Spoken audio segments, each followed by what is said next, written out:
Hello friends, आज हम लोग क्रिमिनोलॉजी और पेनोलॉजी में एक नया टॉपिक देखने जा रहे हैं जिसका नाम है पैरोल। इसको हिंदी में भी पैरोल कहते हैं। तो आज की इस वीडियो में हम देखने वाले हैं पैरोल की डेफिनेशन क्या है, पैरोल के एसेंशियल क्या हैं, टाइप्स ऑफ पैरोल, कितने प्रकार के पैरोल होते हैं, ऑब्जेक्ट क्या है, एडवांटेज और डिसएडवांटेज क्या है। तो चलिए शुरू करते हैं। सबसे पहले हम बात करते हैं, आपको थोड़ा सा हिस्टोरिकल इसका बैकग्राउंड दे दूं। पैरोल क्या है? पैरोल एक तरीके से अगर किसी व्यक्ति ने कोई क्राइम किया है तो उसको पनिशमेंट मिलती है, इम्प्रिजमेंट मिलती है, उसको कैदी बना देते हैं। ठीक है, तो वहां पे उस टाइम पे क्या होता है, कुछ ऐसी सिचुएशन होती है जब उसको कुछ टाइम पीरियड के लिए रिहा कर दिया जाता है, वही पैरोल है। बेसिकली आप रफली इसे ऐसे समझ सकते हैं। इसमें क्या होता है, जब पहले मिलिट्री रूल चलता था, मिलिट्री रूल में ये था, according to military law, war की जब सिचुएशन होती थी तो कैदियों को लड़ने के लिए जो है वॉर के लिए बाहर रिहा कर दिया जाता था और ये प्रॉमिस ले लिया जाता था कि उसके बाद वो खुद ब खुद वापस आ जाएंगे। और अब के टाइम पे क्या चेंजेस है वो हम देखते हैं। डेफिनेशन की बात करें तो अकॉर्डिंग टू सिद्दीकी ने कहा कि जो पैरोल है वो कन्विक्ट को रिलीज करता है after serving his sentence from some time के लिए जो है, जो कन्विक्ट है, जो अपराधी है, उसको छोड़ा जाता है। और इसमें एक बात और उन्होंने कही कि इस जो छोड़ने का, जो रिलीज करने का वो है, उसका जो रिलीज भी करने का कोई भी रिजल्ट इस तरीके का है वो कोई भी जुडिशियल सिस्टम में नहीं होता। उसके बाद अकॉर्डिंग टू प्रोफेसर गेलन ने कहा कि the release from the panel imprisonment, इसमें क्या होता है कि जो भी व्यक्ति को कन्विक्ट को रिलीज किया जाएगा उसमें क्या होता है, जो उसका इम्प्रिजमेंट है, जो कैदी है या जो सुधार गृह है, बिफोर एक टाइम पीरियड होगा, प्रेस्क्राइब टाइम होगा, उस लिमिट के लिए, उस टाइम पीरियड के लिए उसको पैरोल पे रिहा कर दिया जाता है, छोड़ दिया जाता है। उसके बाद बात करते हैं टाइप्स ऑफ पैरोल की। तो पैरोल्स के टाइप क्या होते हैं? पैरोल के बेसिकली दो टाइप होते हैं। नंबर एक पैरोल का टाइप होता है कस्टडी पैरोल और दूसरा होता है regular parole. The grant of parole in India की अगर बात करें तो इन इंडिया में इसका जो है द प्रिजन एक्ट, यानी कि द जेल अधिनियम जो है 1894 और प्रिजनर एक्ट 1900 कैदी एक्ट के हिसाब से 1900 के हिसाब से रहा। और हर स्टेट में क्या है, हर स्टेट में पैरोल के रूल जो हैं थोड़े थोड़े ऑल्टर किए हुए हैं, थोड़े थोड़े चेंजेस किए हुए हैं, बदले हुए हैं। कस्टडी पैरोल की बात करें तो कस्टडी पैरोल में क्या होता है, कस्टडी पैरोल में ये होता है कि टेम्पररी पीरियड के लिए किसी को किसी कन्विक्ट को जो है रिहा करा जाता है, छोड़ा जाता है कस्टडी एक टेम्पररी पीरियड के लिए। और ये इमरजेंसी सर्कमस्टांसेस में होता है, लाइक अगर जो कन्विक्ट है उसके घर में किसी की डेथ हो गई है, कोई मैरिज वगैरह है, या कोई सीरियस बहुत तरीके से बीमार है, एक्सेट्रा। इस तरीके के जो रीजन होते हैं, टेम्पररी पीरियड के लिए पैरोल मिलता है। उसके बाद कस्टडी पैरोल जो है लिमिटेड टाइम के लिए रहता है, 6 आवर के लिए, और ये क्योंकि टेम्पररी 6 आवर के लिए रहता है। और दूसरी बात ये रहती है कि पैरोल का जो वेरिफिकेशन वगैरह है, जो भी सर्कमस्टांसेस है, वो कहाँ से कंसर्न होंगे, वो उसी पुलिस जो स्टेशन है उसी के अंदर में रह के निरीक्षक होंगे। तीसरी बात, जो सुप्रीडेंट होगा जेल का और जो पिटिशनर होगा वो ही फाइनल अप्रूवल इसकी पैरोल की मिलती है। ये है हमारा कस्टडी पैरोल जो कि टेम्पररी रहता है, कुछ लिमिटेड टाइम के लिए ही रहता है। रेगुलर पैरोल की बात करें तो रेगुलर पैरोल का मैक्सिमम जो पीरियड होता है वो 1 मंथ होता है।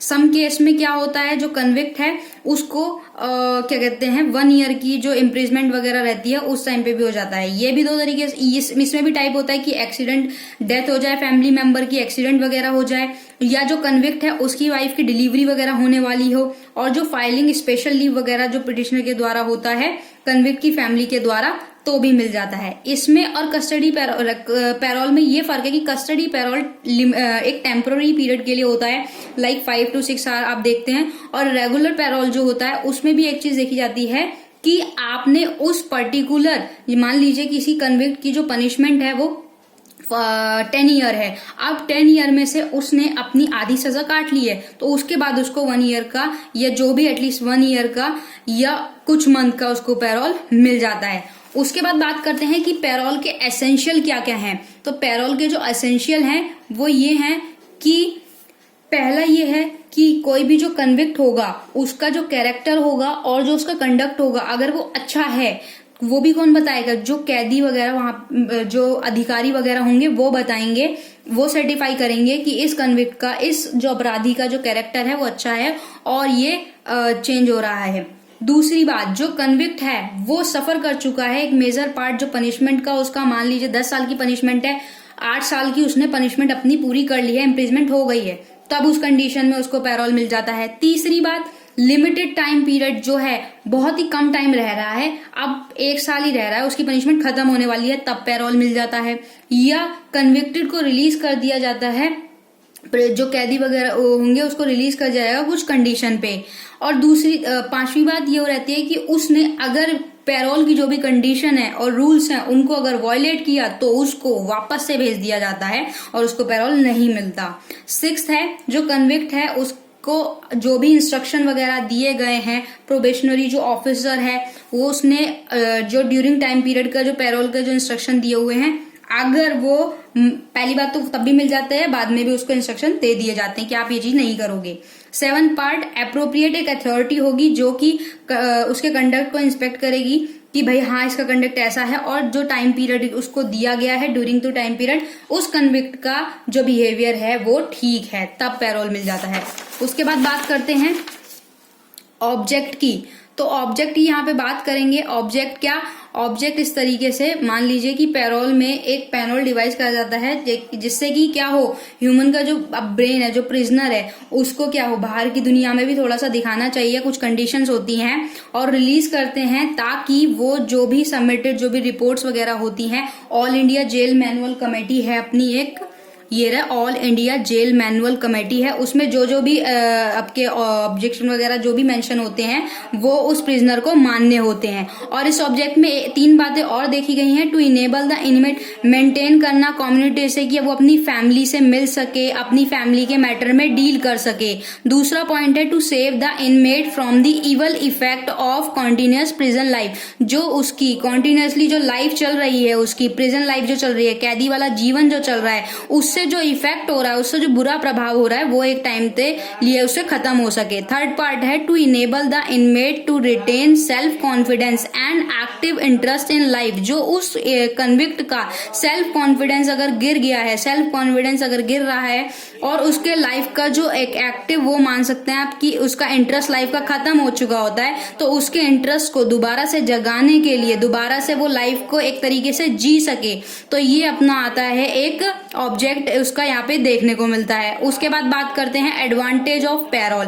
पैरोल के एडवांटेज क्या हैं? तो पैरोल के एडवांटेज क्या होते हैं? Parole develop the sense of self respect in a convict. जो पैरोल में जो कन्विक्ट होता है उसका क्या रहता है, जो सेल्फ रिस्पेक्ट है वो कन्विक्ट की कम हो जाती है, तो डेवलप कर सकता है जो कन्विक्ट है अपनी सेल्फ रिस्पेक्ट को। He tries to improve himself, खुद को इम्प्रूव भी कर सकता है, ये एक एडवांटेज होता है पैरोल का। दूसरी बात ये, he is saved from the प्रोग्नॉल कंपनी ऑफ हैबिचुअल, जो क्रिमिनल होते हैं, हैबिचुअल क्रिमिनल के साथ रह के कहीं ना कहीं उसका माइंडसेट जो है वो थोड़ा सा बेकार हो जाता है, तो आफ्टर पैरोल क्या होता है, उसका माइंडसेट थोड़ा सा चेंज हो जाता है। उसके बाद तीसरे पॉइंट की बात करते हैं, वो डिसिप्लिन में रहना सीख लेता है। 4th पॉइंट, वो डेवलप कर सकता है टेंडेंसी को कि भाई सोसाइटी के साथ किस तरीके से एडजस्टमेंट वगैरह करना है। वो आइडियल लाइफ जो है, इंस्पिरेशनल जो डायरेक्शन वगैरह है, पैरोल जो ऑफिसर है उनसे देख सकता है कि किस तरीके से लाइफ को जीना है। 6th point, he save to physical और मेंटल टॉर्चर, जो भी उसको जेल में हुआ उससे अपने आप को थोड़ा सा सेव कर सकता है। 7th point, the system reduced the crowd in jail also save the government expenditure, जो है वो कहीं ना कहीं रिड्यूस हो जाता है। 8, भाई अगर वो जो कैदी है उसको कन्विक्ट को अगर एक तरीके से पैरोल पे रिहा कर दिया जाएगा तो जो गवर्नमेंट पे एक्सपेंडिचर बचेगा, जो खर्चा बन रहा होगा वो थोड़ा सा कम भी हो जाता है। और इसके साथ एक चीज और रहती है कि वो एक अच्छा सिटीजन बन सकता है। अब जब एक्सपायरी ऑफ पैरोल हो जाएगा, पैरोल का टाइम पीरियड खत्म हो जाएगा, तो वो एक अच्छा सिटीजन बन सकता है। उसके बाद बात करते हैं डिसएडवांटेज क्या है। तो डिसएडवांटेज ये है कि ये बहुत मुश्किल है जानना कि जो कन्विक्ट है वो वाकई में रिफॉर्म हुआ है या नहीं हुआ है, चेंज हुआ है या नहीं हुआ है। और इस तरीके से जो एक कन्विक्ट है कई बारी मिसयूज करते हैं किस चीज का, बेनिफिट ऑफ पैरोल का, पैरोल का जो है मिसयूज करते हैं। दूसरी बात ये, economic in expenditure is deprived due to the system, जो इकोनॉमिक जो एक्सपेंडिचर बढ़ता है उसके बावजूद जो भी सिस्टम वगैरह रहता है वो यहाँ पे एक डिसएडवांटेज देखने को मिल जाता है। उसके बाद 3rd पॉइंट पे बात करते हैं द करेक्ट इन्फॉर्मेशन। जो करेक्ट इन्फॉर्मेशन और इम्पोर्टेंट फैक्ट हैं जनरली जो अवेलेबल नहीं होते, वो क्या होते हैं, इस तरीके की जो एजेंसियां होती हैं कन्विक्ट वगैरह की रिलीज वगैरह की पैरोल में, वो ठीक से नहीं होती उन लोगों के पास। फोर्थ पॉइंट है, जब डिसीजन जो रिलीज करने का, जो कन्विक्ट को रिलीज करने का पैरोल होता है, वो पैरोल बोर्ड या कभी कभी छोटी कोर्ट गलती हो जाती है, इस तरीके की चूक वगैरह गलती वगैरह हो जाती हैं, तो वहां पे क्या है, जो कोर्ट है, बोर्ड है, ये सब चीजें जो एक्चुअल में जो बेनिफिट होता है पैरोल का, वो सब यहाँ पे एक डिसएडवांटेज रहता है। भाई किसी से भी गलती हो सकती है, तो वो सारी चीजें हैं। तो आज हमने देखा कि पैरोल क्या होता है, पैरोल का मीनिंग क्या होता है, डेफिनेशन क्या होती है, types of paroles, object, essential, advantage और डिसएडवांटेज। तो आई होप पैरोल आपको क्लियर हुआ होगा। वीडियो पूरी देखने के लिए thank you so much. Video अच्छी लगी है तो लाइक कीजिएगा, शेयर कीजिएगा और चैनल को सब्सक्राइब कीजिएगा।